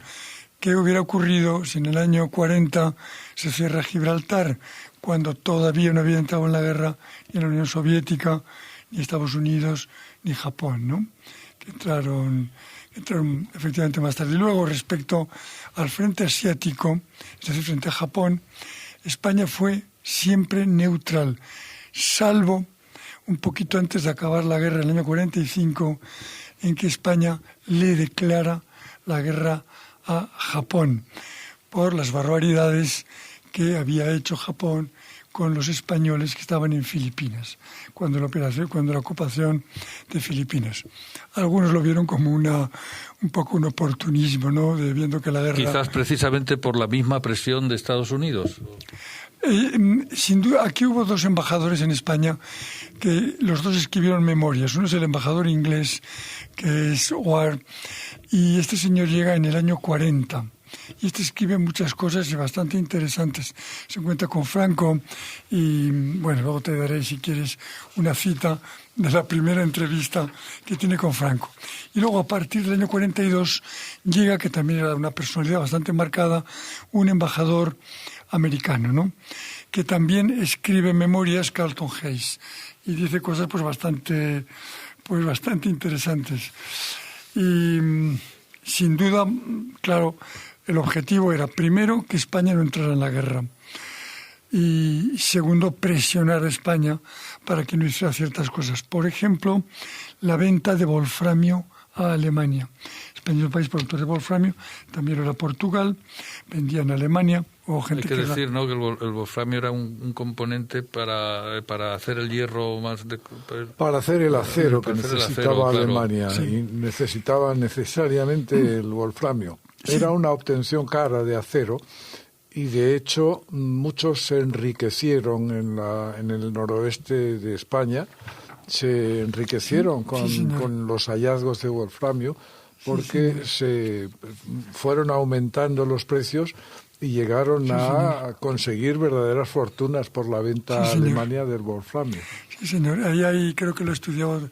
Hay algún estudio, algún libro sobre esto y efectivamente... Bueno, embajador, pues vos he empezado de manera apasionante el repaso a la historia. Te doy una cita de la primera entrevista que tiene el embajador inglés en el año 40, lo que él le escribe a Londres, ¿no? Lo publica en sus memorias, ¿no? Y Y dice, el hambre constituye el temor más agobiante en España y con razón. España necesita con urgencia 1 millón de toneladas de trigo para salvar al pueblo de la inanición. Sin las importaciones provenientes de los países anglosajones, la vida nacional no hubiera tardado en paralizarse. Esto dice Samuel O'Hare, que es el embajador inglés en España. Es una personalidad muy destacada. Samuel O'Hare había tenido cargos importantes en Inglaterra, no es un miembro de la carrera diplomática, es un político destacado que lo mandaron con toda la idea, ¿no? Igual que Roosevelt envió también al suyo, ¿no? Al americano, ¿no? Bueno, perdón por Bueno, no, está muy bien, muy oportuna la aclaración. Luego llegaría, por fin, el trigo nos llegaría de Argentina. De Argentina, sí. Bueno, de Argentina llega efectivamente, pero a partir del año 46-47. Porque cuando España se queda aislada, aquí, en España solo se quedan se quedan como embajadores el de Portugal, el de Argentina, y el nuncio apostólico también. Y efectivamente el protocolo Franco-Perón proporciona trigo a España, que le hacía mucha falta, sí. Pues esperemos que la próxima semana podamos contar contigo otra vez aquí, porque no es que estemos repasando la historia, es que estamos aprendiendo muchos detalles de la historia que no conocíamos y que supuestamente muchos de nuestros oyentes tampoco conocían, ¿no? Entonces, y además yo sugiero que no demos el salto, porque la Segunda Guerra Mundial es apasionante, y lo más cercano a España que ocurriera en la Segunda Guerra Mundial, el sabio, que como es el embajador, nos puede aclarar y contar muchas cosas de las que ocurrieron en esa época. Pues proponemos seguir la semana que viene con tan interesante tema de nuestra historia reciente, y hay que ver la importancia que para todo país tienen las relaciones internacionales, ¿eh? No sé. Mucho, es verdad. Y yo creo que en España no se le da suficiente importancia. Porque, en primer lugar, claro, las relaciones internacionales dependen y están condicionadas en buena medida por las relaciones nacionales. España es un paradigma, un ejemplo. El régimen de Franco no podía, considerado dictadura en el extranjero, no podía pretender ciertas cosas y no las conseguía. Y a su vez, en un país como España, relaciones internacionales, es que no puede vivir, le faltan productos esenciales, ¿no? Embajador, pero si hay aspectos en el que las relaciones internacionales cobran valor, es la diplomacia, obviamente, pero no descartemos el deporte, ¿eh? Sí, el fútbol lleva implícitas las relaciones internacionales también, sí, señor. Porque ahora vamos a hablar un poquito de fútbol. Sí. Vaya truco que has argumentado para conectar con nuestro amigo, colaborador y nuestro maestro. Espacio, que se llama Goles, ¿eh? Es el representante de Goles y se llama Pedro Pablo Parrado.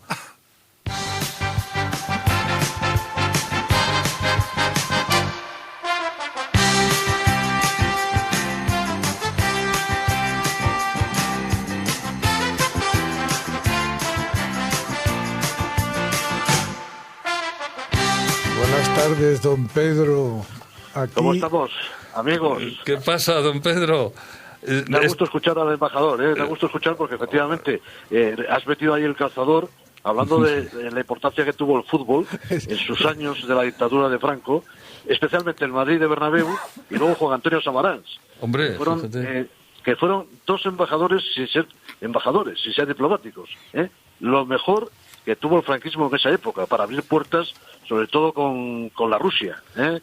Con la Rusia que todos conocemos. Fíjate, Pedro, que el embajador, cuando ha oído esa larga cambiada que ha protagonizado, nos ha dicho que si queríamos nos hablaba de deportes. Así que seguro.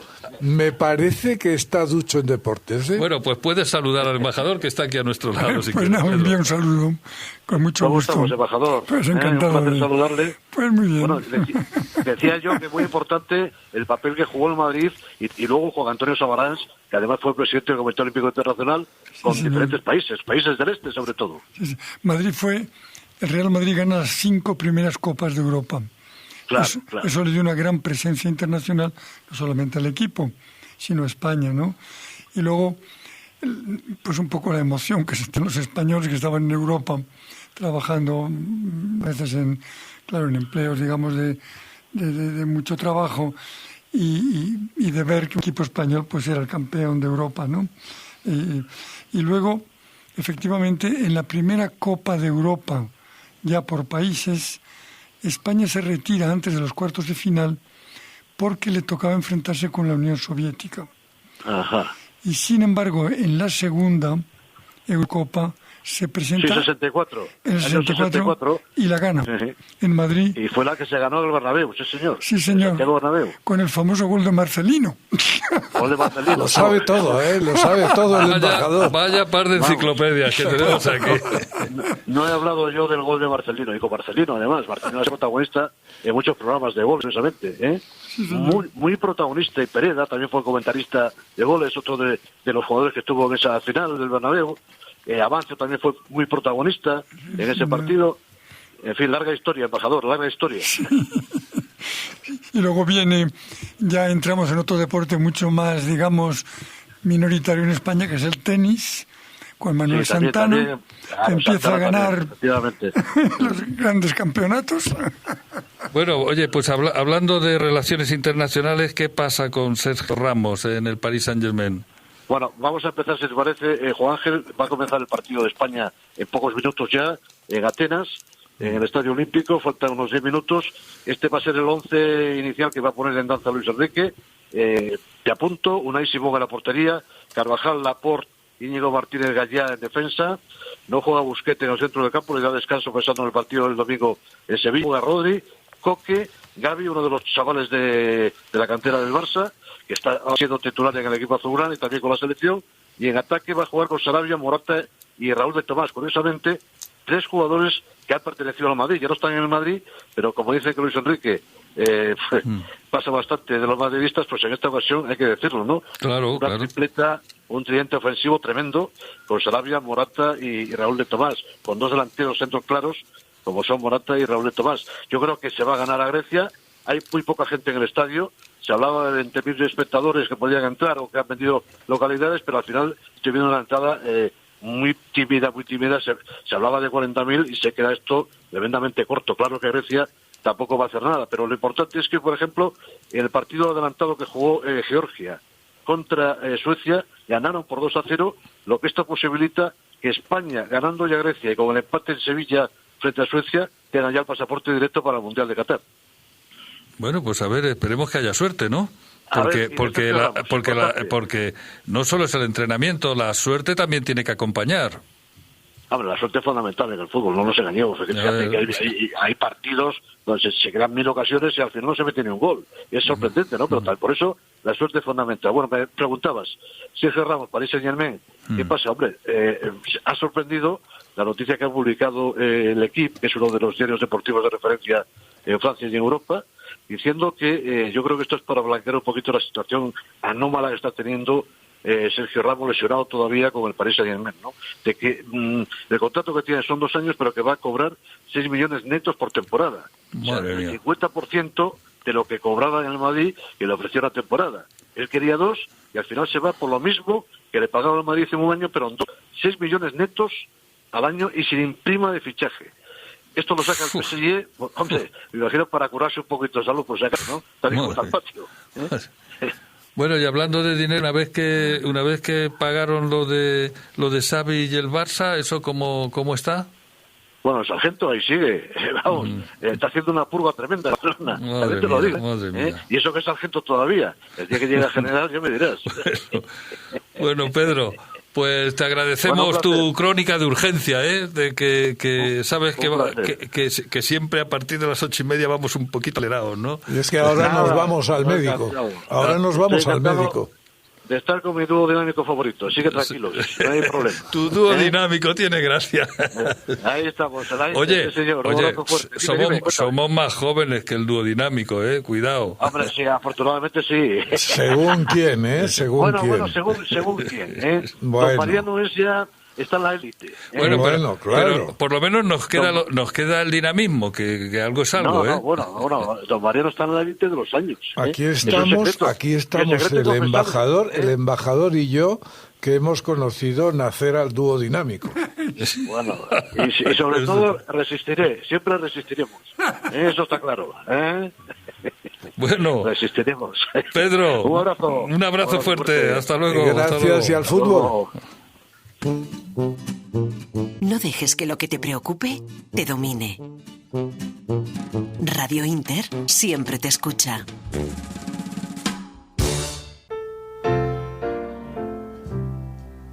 Looking out on the morning rain, I used to feel Bueno, preciosa música, ¿eh? Me encanta el sol. Es música curativa. Sí, pero totalmente. Pero es que te pone la piel, te pone los pelos de punta. Sí. Pero ahora nos vamos a poner en otra piel, en tu propia piel, con Silvia Pérez Gala. No me tutees sin permiso, ¿eh? Sí. Por favor. Buenas tardes, Silvia. Hola, buenas tardes, ¿cómo estáis? Muy Hola, bien. doctora. Bueno, parece que hoy vamos a hablar de algo importante, ¿no?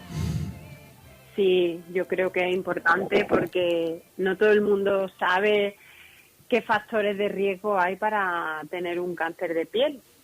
Los hay más conocidos y menos conocidos. Pues alguna vez hemos hablado del sol, ¿no? El sol. Lo mismo es bueno para asimilar la vitamina D, pero peligroso para la piel como factor de riesgo, ¿no? Pero en fin, sí. Ahí tú nos tienes que explicar la dosificación que debemos hacer y qué otros factores aparte del sol puede haber, ¿no? Sí, el sol influye, la exposición solar además, dependiendo de cómo sea, causa un tipo de cáncer más frecuentemente que otro. Por ejemplo, las exposiciones solares que tenemos intensas e intermitentes, que son las más habituales, ¿no? De me voy a la playa en verano o me voy en Semana Santa y me voy a esquiar, ¿no? Sí. quien se vaya o quien le guste el esquí, al final son exposiciones cortas e intermitentes. Esas tienen más riesgo relativo de tener un carcinoma vasocelular o un melanoma. Y, sin embargo, exposiciones de manera más habitual tienen también riesgo de melanoma y de carcinoma vasocelular, por ejemplo, exposiciones profesionales. Pero ese mayor riesgo es quizás porque al ser más breves uno no se protege suficientemente o se debe a otras circunstancias. Pues se ha visto en los estudios que se han analizado del tipo de exposición. El que no se pongan fotoprotección quizá está porque la piel no está tan acostumbrada a la exposición solar como las personas que se exponen de manera habitual. Pues no sé, trabajadores de la construcción están prácticamente todo el año al aire libre muchas veces. Esas personas, las que se dedican a la agricultura, esas personas tienen más riesgo de carcinoma epidermoide o de lesiones precancerosas, aparte de vasocelular o melanoma, pero se ha visto que tienen más posibilidad de carcinoma epidermoide o de queratosis actínica. Sin embargo, doctora, yo que vivo en la duda, permanentemente en la duda, y dudo de todo, ahora mismo me asalta una que he conocido en proximidad, en África. Los negros del África profunda viven al sol y me parece que hay muy poca incidencia de cáncer de piel. Bueno, a ver, tienen la piel preparada. Precisamente ahora viene el segundo factor, el tipo de piel. No es lo mismo, tienen más riesgo de cáncer de piel los pacientes que tienen piel clara, ojos claros. Nosotros hacemos una gradación o una clasificación que se llama fototipo y que se adaptan, están del 1 al 6 y son fototipos, digamos, que son, el 1 son los pelirrojos y de piel muy clara y el 6 pues son las personas de raza negra. pues tienen más melanina. Bueno, tienen la misma cantidad de melanocitos, pero las partículas que protegen del sol, que se llaman melanosomas, los tienen más gruesos y más preparados las personas de raza negra, precisamente porque viven en esas latitudes. ¿Dónde hay muchísimo cáncer de piel? Pues en Australia, por ejemplo. ¿Por qué? Pues porque hubo mucha emigración de irlandeses de pieles muy, muy claras en una latitud en la que las pieles claras no toleran esa exposición solar. Claro, tiene toda la explicación del mundo, ¿no? Eso. De todas formas... Y es el lugar donde más campañas se hacen contra el melanoma y contra el cáncer de piel, y los más concienciados porque tienen una incidencia altísima. Pero aparte de la precaución con el sol, ¿hay otro tipo de medidas que haya que adoptar para tratar de evitar el riesgo? Pacientes de riesgo tenemos...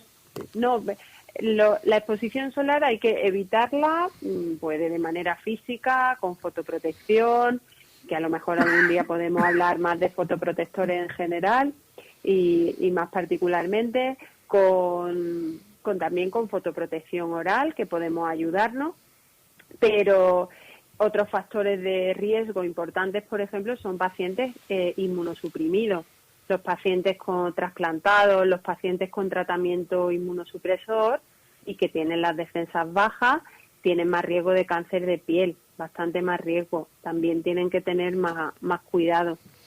Pacientes que tomen hidroclorotiazida, que es un antihipertensivo que está ya publicado la relación con cáncer de piel, más aún en pacientes inmunodeprimidos, por ejemplo.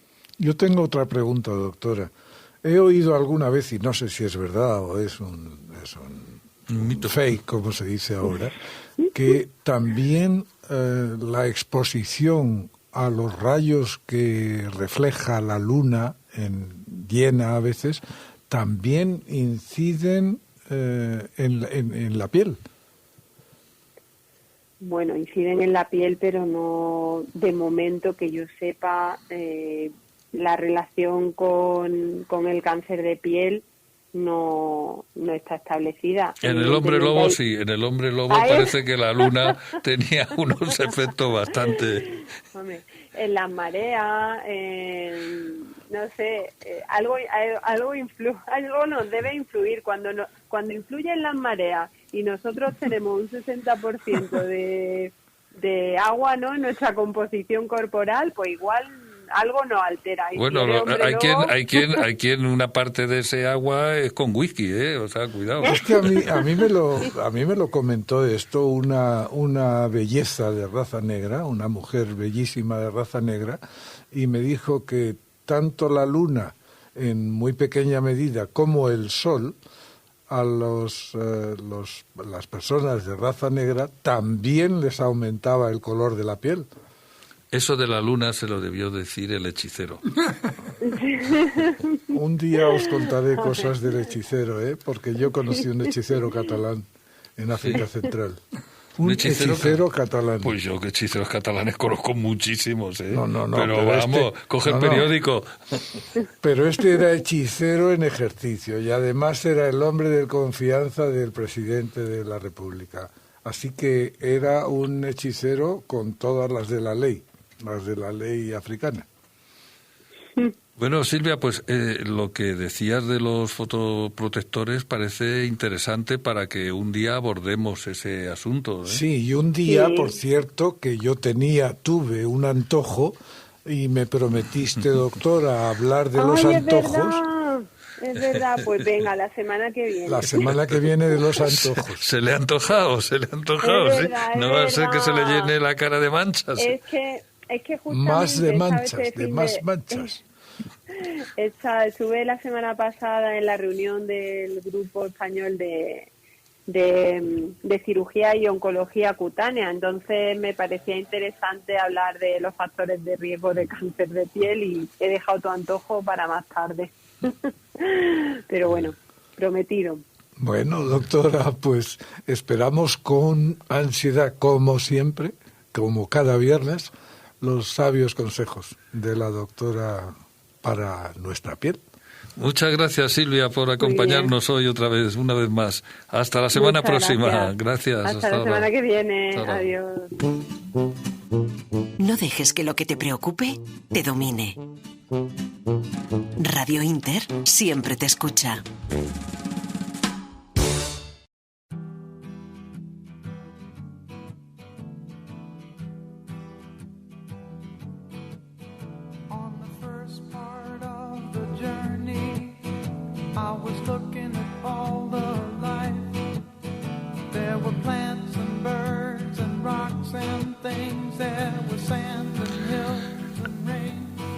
Un caballo sin nombre, América, Mariano. Esta música relaja después de un programa tan dinámico como hemos tenido hoy, ¿eh? Lo sabes todo sobre este género musical. No, lo sabes todo, ¿eh? Alguna cosa suelta, no tanto. Porque yo creo, tú tienes música, ¿verdad? Tienes discos. Unos poquitos. ¿Por ejemplo? No sé, no muchos. 2000. No son muchos. Para un ratito de distracción, bueno, además tienes ese salón de música para oír en tu casa que envidia me da. Qué va, hombre. Bueno, vamos a escuchar a América.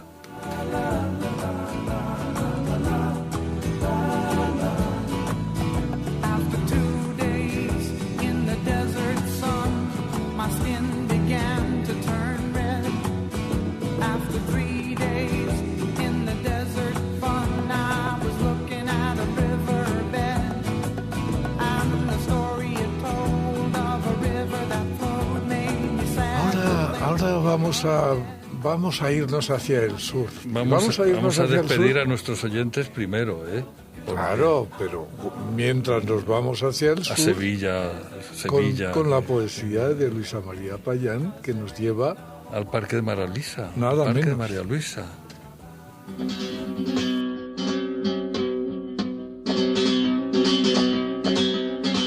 El Parque de María Luisa, de Juan Antonio Cavestany.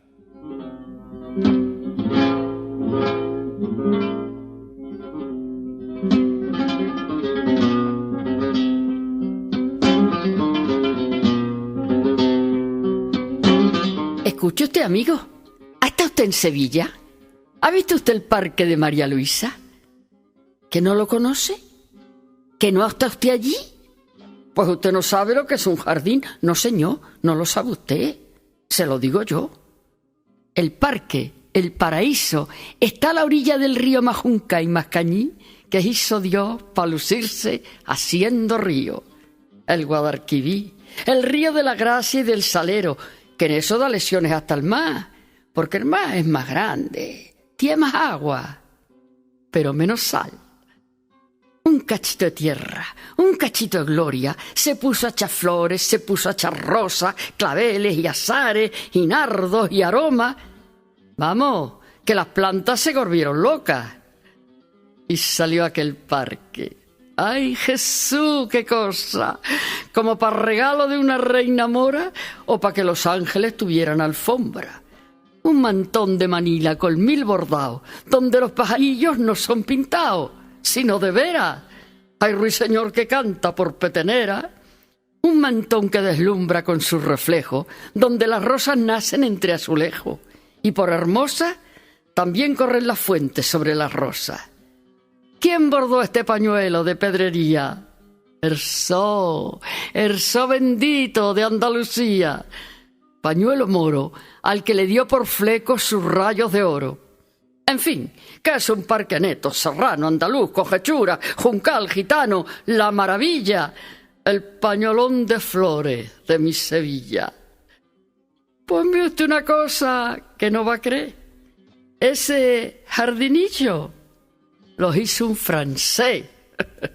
¿Qué tendrá mi tierra? Yo me hago cruce, que hasta los franceses los vuelve andaluces. ¿Qué dirá el gabacho cuando vaya al Boa? Esto es cualquier cosa, pa' jardín allá. Y querrá de fijo, si se va a París, hacer otro parque como el que hizo aquí. Y no va a salirle. ¿Qué le va a salir? Si el sol de su tierra parece un candí y a las hembras dicen madame, por gachí. Que venga primero, si quiere Lucí, a aprender Ersena del Guadalquivir. Los claveles del parque de mi Sevilla se suben ellos solos a la mantilla, con los que en mayo nacen en sus linderos, hay pa' cubrir de rosas el mundo entero. Canaranjillo tiene 10 ruiseñores y es aquella una orgía de luz y flores, cuando entre los rosales que besa el río pasa dándole celos el mujerío. Aquello es gloria pura que Dios envía. Vamos, la borrachera de la alegría. Todo se ríe. Las flores, la tierra, el viento. Si hasta el cielo parece que está contento. Que el cielo en estas tardes dice a Sevilla: buen jardinillo tiene, anda chiquilla, Dios mismo es quien te ha dado tu pañolón. Vaya si estás serrana con tu mantón. ¿Y usted no ha estado nunca en el parque aquel? Pues usted no sabe lo que es un vergel. No, señor, no lo sabe usted.